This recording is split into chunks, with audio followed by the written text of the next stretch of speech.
We followed one group as they traveled to Khayelitsha to visit the grassroots soccer organization.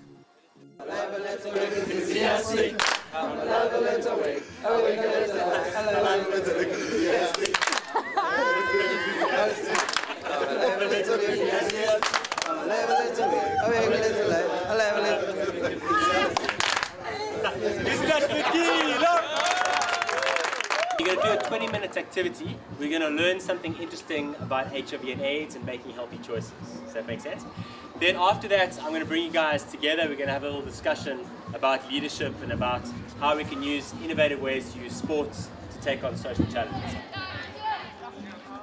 This was social innovation in action. The organization uses the popularity of soccer to educate and mobilize communities to stop the spread of HIV and AIDS.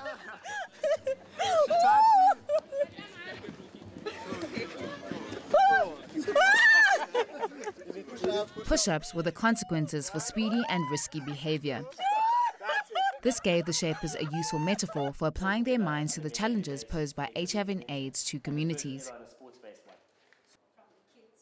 Back in Cape Town, we had the chance to sit down with the Upstarts and have them give us their views on their work and the continent. Starting with Lynette, who had views on integrating two big buzzwords, infrastructure development and the youth. Capital is important to be able to participate meaningfully in the building of a continent, meaningfully in the big capital developments and projects that we see going on around us. But really what that infrastructure environment needs is going to be skills. And it's going to be raw talents that can be molded into captains of industry as well as captains of technical skills who will not only be able to lay the infrastructure, but run it. And that is really where we need to start focusing on. I think the work is being done, it's being built, but we're going to need young people to run it in the next 5, 10, 15 years. Develop skills, let's get talent together, and let's build and maintain what we build now. Asked how to make agriculture sexy to urbanize young people, Aminata had 6 words. Wear the heels and work it. Most people are scared to get their hands dirty. Yes, I could be in a room with an air conditioner, but why? Why not be on the field? The fact that you see like a seed growing and then the way that it blossoms into something very beautiful that people in the end benefit from in the long run, that is something that I really love. The farm that I work for, a family farm, we're very modern. We're a modern agriculture farm where we have solar panels, we have a irrigation system, we have a net house. All those things are very modern, and we're one of the first. We're actually the only farm in Mali that actually has that for the moment. So something very interesting is combining technology and innovative ideas and everything makes it very fun. Anyone that goes to visit the farm, whether it's young or old, are always like fascinated, like, oh my God, we actually have this here in Mali. To the fashionista of the group, we asked if African fashion could really compete internationally.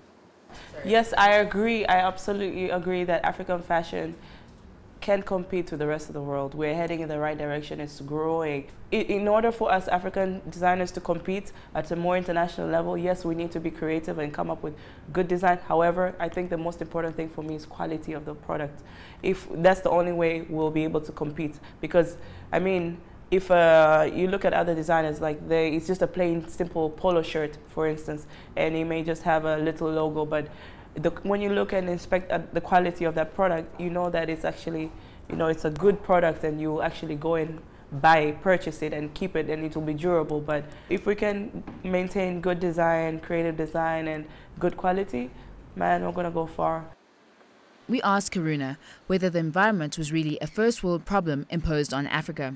The environment is definitely not a first world issue. To start with, the environment and climate change has to do with the entire world. Impacts are felt from Africa to North America to Europe to Australia. So it's a worldly and global issue. But speaking of Africa in itself, like we had the Horn of Africa droughts. Coming from a small island, which is part of Africa, Mauritius, it's a small island developing state. We are continuously faced with the looming effects of climate change, sea level rise, ocean pollution. So I think it's one of the priority areas for Africa, and we can't speak of development if it's not sustainable. Okay, on one side we can't have hunger issues and food security, which is linked with sustainable development. And it's very important for people to realize when we talk of sustainable development, it has to do with the 3 pillars, which is environment, economy, and social. It's the balance of all the three of them. So it's not just the environment. And if we want Africa to lead in terms of development, it has to be sustainable. Muhammed saw the future of Africa's development in research. The most important item in any country's, developed country's agenda, economic agenda, is knowledge-based economy. So without having knowledge and science, we will not have the right economy that would help our country develop and satisfy its citizens' needs. So for Africa to develop and to flourish and to prosper, it is essential to first foster scientific research, second empower education and invest in it. Knowledge is exactly investment, and it is not even less important than materials and raw materials and oil and the energy and all of these stuff, because all these stuff are not renewable. However, knowledge is sustainable. Back in the conference center, a leader of an earlier generation, former anti-apartheid activist Dr. Mambila Rambele, was keen to pass on the baton to this new generation. I don't know that we understand enough the importance of being young, creative, innovative, and how that is the greatest asset.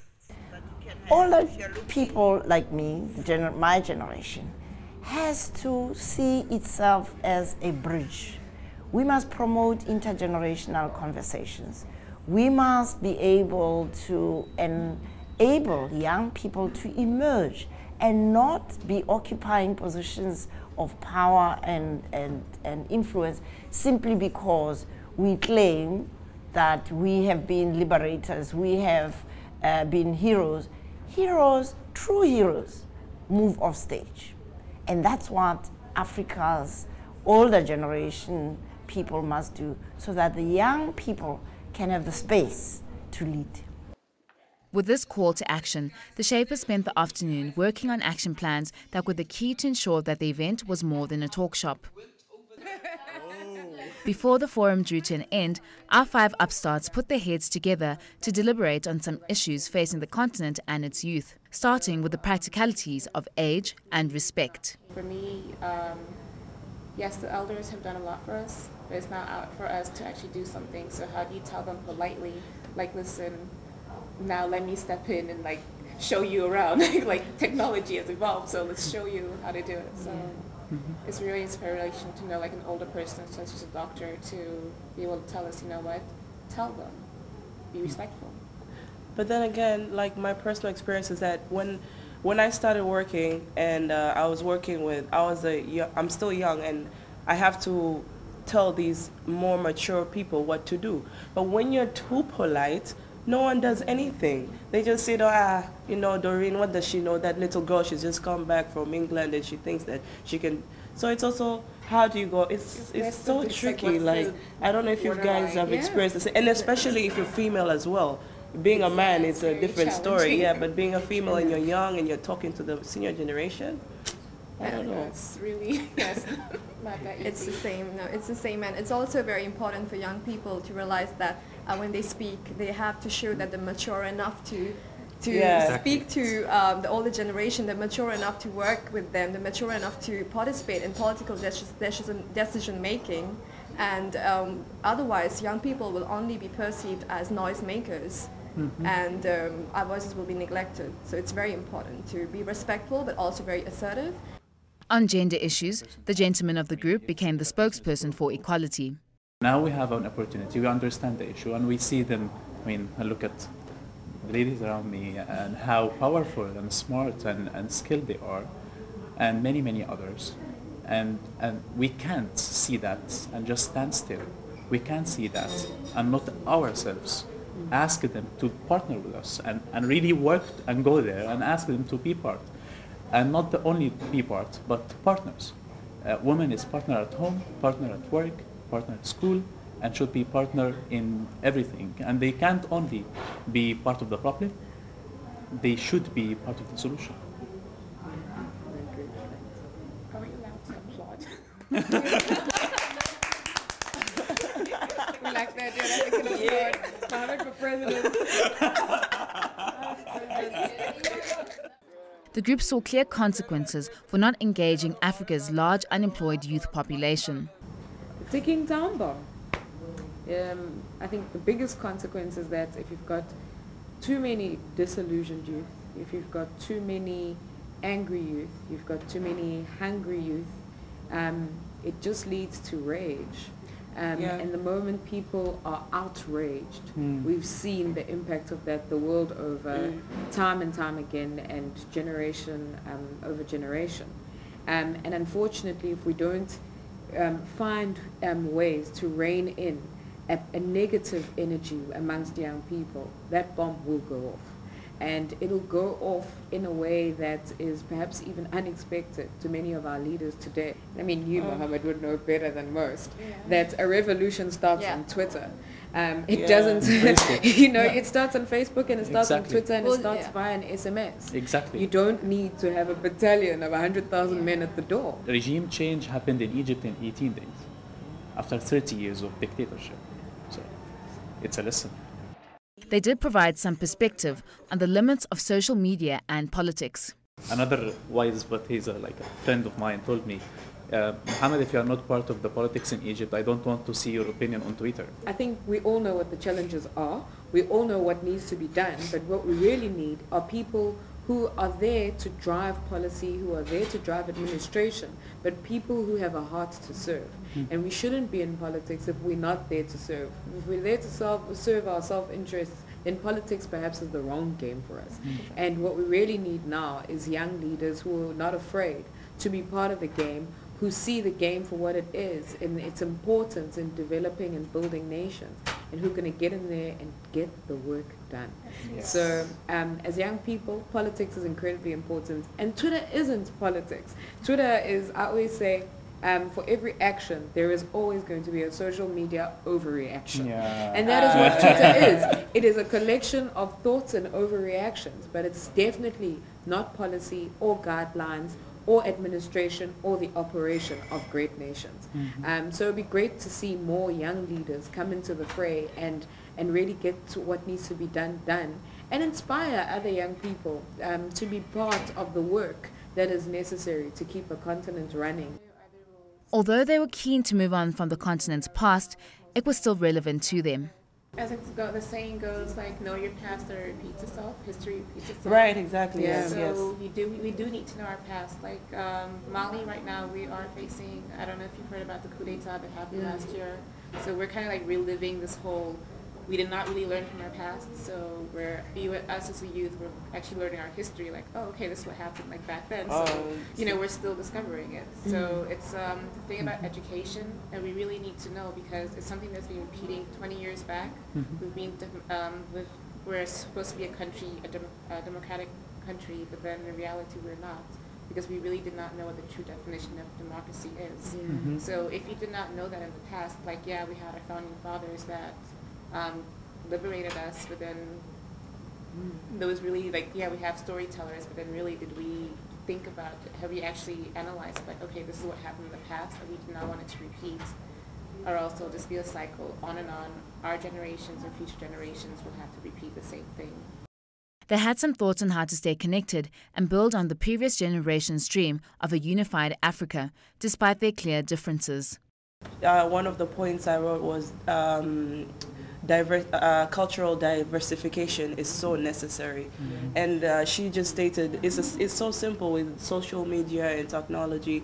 Hey, Lynette, what's happening down south? Hey, Mohammed, what's happening up north? On a regular basis, and watching news and following up on what's happening in other countries. That's how we'll get to know and connect. We come from a country, right here in South Africa, where we have 11 official languages, and across the continent there are countries that have anything up to 120 different languages in that one country. So we're already practicing the issue of how do we get along in our own countries. But I think perhaps the one thing that we haven't agreed to as Africans, irrespective of our various corners, is a common vision for the continent, and then almost insisted that we all look towards it and we all work towards it. We have a world to change. We're leaving. Right, can we go? I see the future of Africa as one that has reconciled with its past. The future of the continent is, is so positive. I feel as if Africa is a sleeping giant. I see Africa as producing some of the best leaders in the world in the near future, and we are part of them. So I'm looking forward to what the next 5, the next 10, the next 15 years of progress, of development and innovation bring for the African continent, because right now is our time.